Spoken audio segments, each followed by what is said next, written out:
So last time we kind of ended with Peter, I believe, preaching at Pentecost. Yes. And I was reviewing this and reading all through it and looking up some additional information, and there was something that I wanted to point out that was kind of interesting to me. Remember when the Holy Spirit came on Pentecost? Yep. The day of Pentecost, and that was in the beginning of chapter 2. Yes. Verses 1 through 5, I say. Mm-hmm. Now, it says here in verse 5, there were Jews living in Jerusalem, devout men from every nation under heaven. Yes. What does that seem to say to you? I don't know. There were the devout men from every nation under heaven, or in Jerusalem. Yeah, God-fearing Jews. So that's what my translation shows is God-fearing. It says God-fearing Jews. That's right. And they were from all over the place. Remember, we saw that list in verses 9 through 11. Mm-hmm. They're from everywhere. So is that before they sent off everybody? No, this is many, many, many, many years after. Okay. This is about, I believe, around 400 years after the 10 northern tribes had been exiled. And this was about 150 years after only about 70,000 people came back from the Babylonian captivity of the tribes of Judah and Benjamin. Okay.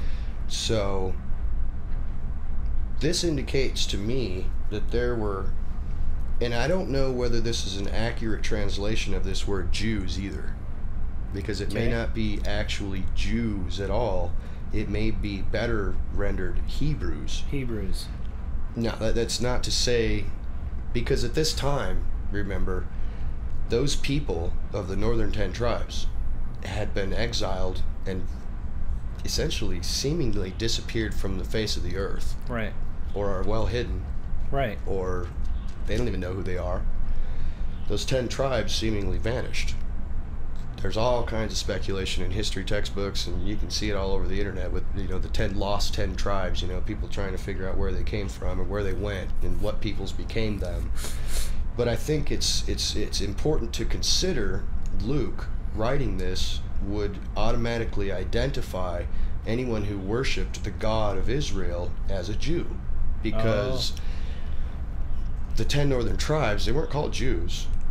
But if they had been gone off of the world scene for 400 or 500 years, and they seemingly had vanished, nobody knew where they went, and you see people worshiping God, and the only representative people you have left over from God are the Jews, anybody who worships that God and follows those customs would likely be called a Jew. At that time, yeah. Because what are they going to call them?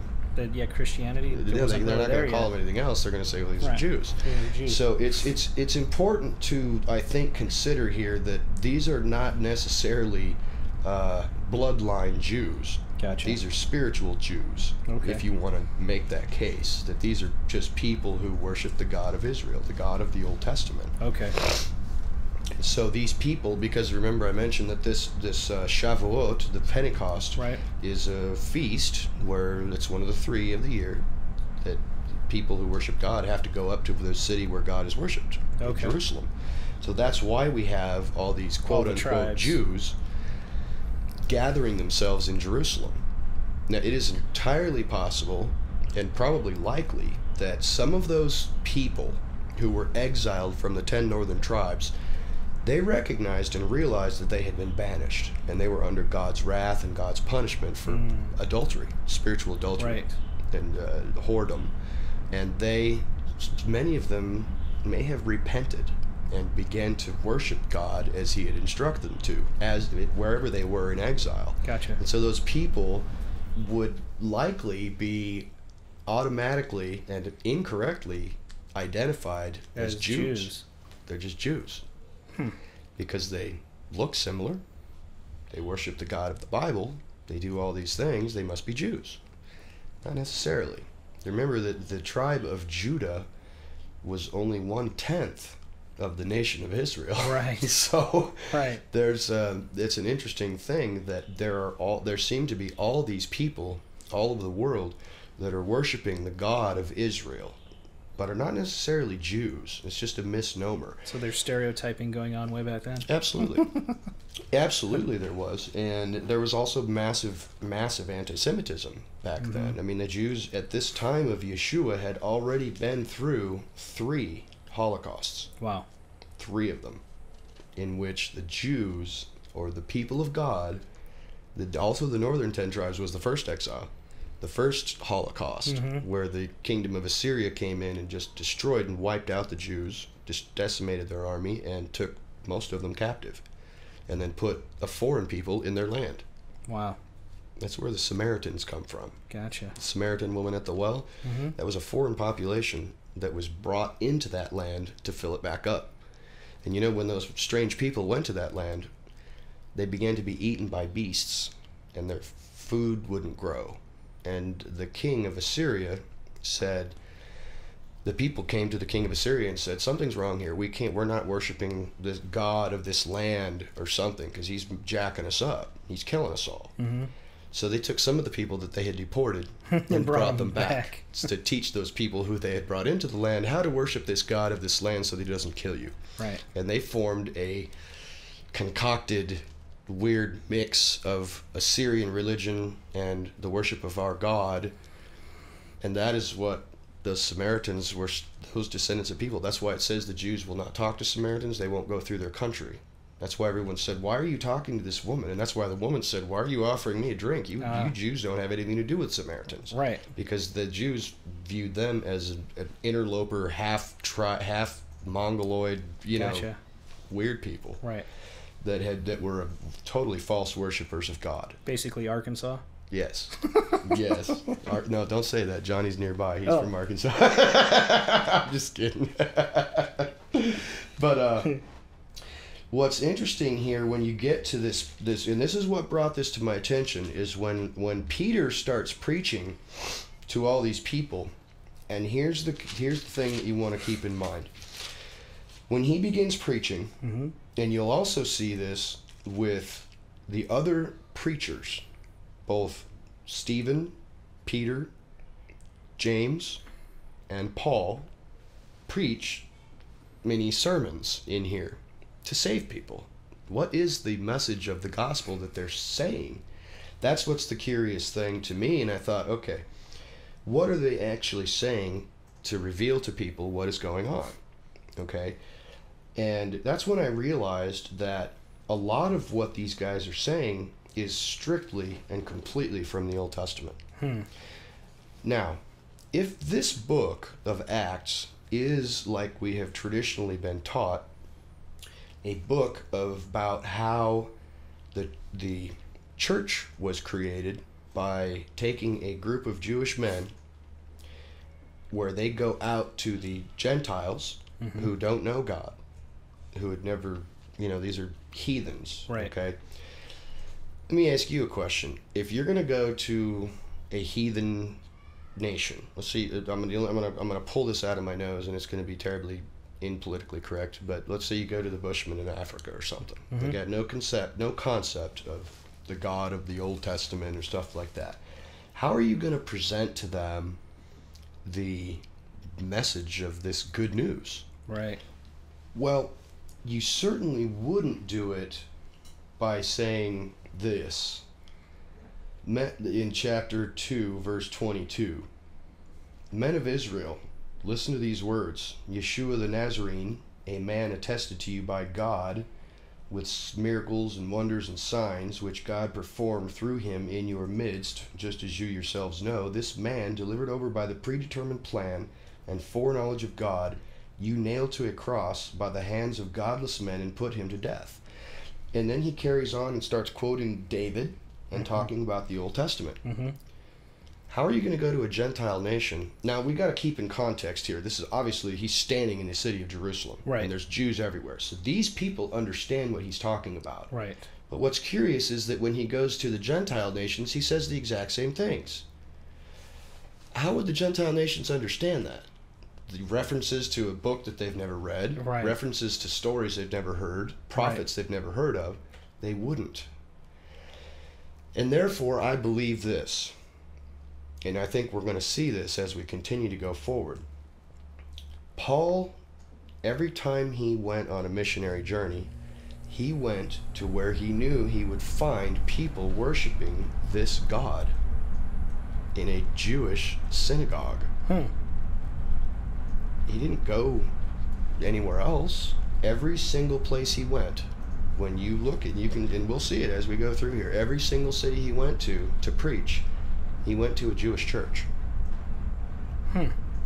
Or a Jewish church. Right. Okay. Wherever he found people worshiping this God, and those Gentiles who had already been living with those people who worship this God had been enticed and had come in. So you've got Jews and Gentiles mixed in these congregations all over the world, where people are already worshiping the God of the Bible through a Jewish or Hebrew interpretation. And therefore Paul, whenever he goes to a place, looks for where are those people who are going to hear my message. Right. He very rarely, there were only a couple of occasions where he went to a place that was not a church of the Hebrews to teach. Okay. One time that I'm aware of, he went to the city center, where he was just sitting in the city center just wanting to talk to anyone who would talk to him. And because he was, ready to go at any time, anywhere. But he knew where his primary mission was. Find those people of God that are out there in the world and need to hear the new message. They're out there. You just got to go find them. They're the children of God that are dispersed throughout the whole world. Remember that there's only, of the people of God and the people who worship our God, there's only a handful of them living in the city of Jerusalem and in what we would now call Palestine. Right. There's only a handful of them. I mean, even today, there's, you can read that there are quite a few more Jews in the world than there are in Israel. Only a smaller portion of the Jews in the world live in the nation of Israel. So they're everywhere. And these people who worship our God are everywhere. They've heard about him. They worship him. I mean, that's why he said, I brought my children out of Israel with great signs and wonders so that the whole world would know about me. Right. You can't do things like that and not have the whole world know about it. Right. Even in those days when they don't have the telegraph. Right. By the time the children of Israel got to the promised land, they said, man, we heard about what happened and we're quaking in our boots. That's what the harlot Rahab said when they went to attack the city of Jericho. Man, we know all about what you guys did, how you crossed the sea and the whole Egyptian army was wiped out. These people knew about our God, and they were already terrified of his people who were coming. they knew. And what we're going to see here as we move forward is these sermons being addressed to people who have heard about our God. This is not as you have heard people going, to just bush people who've never heard of our God, or people who worship all these false gods and saying, here's our God. Those people are not ready. They're not interested. They attach themselves later, or they attach themselves. They certainly could, and that's not to say that God didn't do that many times. I'm certain that he did. But you got to realize as you were reading this that this is a message to the lost people of God, wherever they are. And there are many of them that are Gentiles, according to what Jews think of as Gentiles. Right. But we're going to talk about that in just a moment as Peter has a vision. Okay, so just wanted to bring that out, that you're going to see all of these sermons preached, which are very specific in referencing the Old Testament. So if you don't know the characters of the Old Testament, the stories, you're not going to know what he's talking about. Gotcha. None of them. Okay, so if, for example, he says here in verse 24, you guys put him to death, but God raised him up again, putting an end to the agony of death, since it was impossible for him to be held in its power.